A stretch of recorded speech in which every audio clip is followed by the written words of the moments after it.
assemblée plénière est consacrée à l'évaluation des activités qui ont été menées, du niveau d'exécution donc de notre plan d'action que nous avions déjà formulé et également à des orientations qui seront données pour la formulation du programme à développer ultérieurement. Ce n'est pas la première session d'évaluation.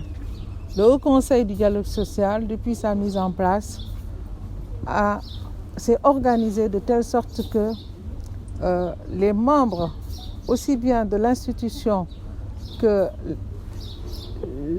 le public de façon générale, les citoyennes et les citoyens, puissent mesurer son efficacité, l'efficacité de son action. Donc, nous sommes pendant 2 jours, nous allons procéder donc à cet exercice et après définir les lignes pour les prochaines activités. Il est clair qu'avec la pandémie, il y a eu un impact également négatif sur le fonctionnement, mais pas de l'institution en tant que telle, puisque les organes se sont réunis régulièrement, que ce soit le bureau, que ce soit les commissions spécialisées, les 6 commissions spécialisées se sont réunies régulièrement. Les assemblées plénières ont été tenues, mais du fait des mesures sanitaires et également de l'état d'urgence qui a été renouvelé, nous avons eu peut-être 2 assemblées plénières qui n'ont pas pu se tenir, mais tout cela aujourd'hui, avec l'évaluation qui va être faite, va nous transporter en tout cas vers d'autres horizons. Oui, figurez-vous qu'avant d'arriver ici, j'ai reçu un coup de fil de ces travailleurs qui ont certainement eu l'information que je me dirigeais vers Saly et qui m'ont dit « Madame la Présidente, il faut absolument faire quelque chose très rapidement parce que la tension est en train de monter dans cette entreprise Typhoon ». Et effectivement, j'ai eu écho avant cet appel des conditions de travail et en tout cas de la situation de l'entreprise.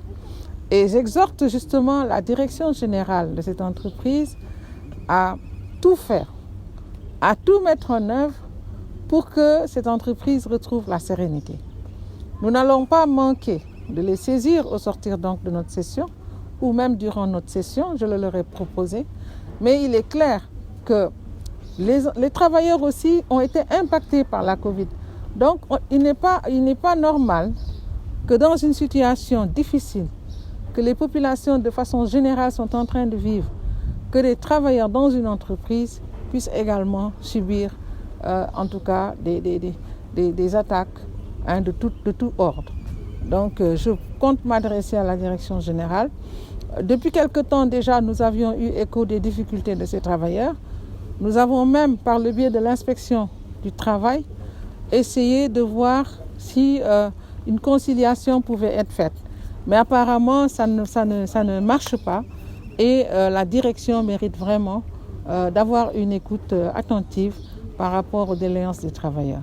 Je pense qu'il ne faut pas mettre le chef de l'État en face de l'opposition.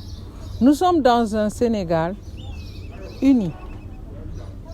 Et la cohésion sociale, je pense aujourd'hui, doit être l'objectif de toutes les citoyennes et de tous les citoyens. Les Sénégalaises, les Sénégalais, eux-mêmes, je pense que n'accepteront pas que des choses se reproduisent. Parce que nous avons vécu des moments difficiles, moralement, dans les familles. Et je viens encore me recueillir devant la mémoire de nos disparus. Je pense qu'il y a des choses aussi, même si le président ne le dit pas, nous, en tant que citoyens, nous pensons que ça ne doit pas se reproduire. Donc je pense que franchement, ce n'est pas un débat entre le président et l'opposition. C'est un débat qui engage tous les Sénégalais.